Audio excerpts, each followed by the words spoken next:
তোমার সারাদিনের যে কাজগুলো 1 ঘন্টার ভিতর শেষ করে অনেকটা সময় পাও রেস্ট নেওয়ার, এই ধরনের কথা দেখবেন পরিবার থেকে প্রায়ই শোনা যায়। কিন্তু আমরা যারা মেয়েরা ঘর সংসার সামলাই, বাচ্চা কাচ্চা সামলাই, এদের যে কত কাজ এটা আসলে অনেকেই বুঝতে পারে না। যারা সংসার সামলিয়ে সব কিছু ম্যানেজ করে এরপর আবার ফেসবুকে ভিডিও বানায়, এদের তো আর কোনো কথাই নেই।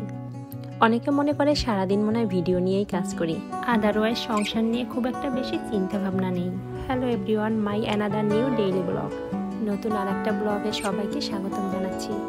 সকালে ছেলেকে স্কুলে দিয়ে এসে ভাবলাম কিছু একটা খেয়ে নিই। সকালে সাধারণত এই চিয়া সিড, ভুসি আর তোকমা ভিজিয়ে কিছুক্ষণ রেখে এরপরে খেয়ে নিই।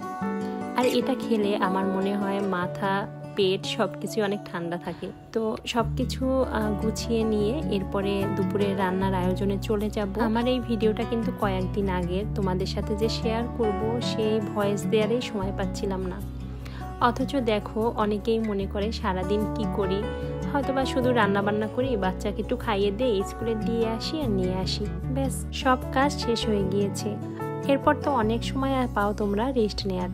এই কথা যে আমি কত মানুষের কাছে শুনি, সবাই মনে করে এত ভিডিও যে আপলোড করি তার মানে আমার হাতে মনে হয় যথেষ্ট সময়, না হয় কি করে আমি এটা ম্যানেজ করি। আসলে আমরা যারা ভিডিও তৈরি করি তারাই জানি যে কতটা সময় নিয়ে কাজগুলো করতে হয়। আবার এই কাজগুলো করার জন্য আমাদের আলাদা একটা সময় তৈরি করে নিতে হয়।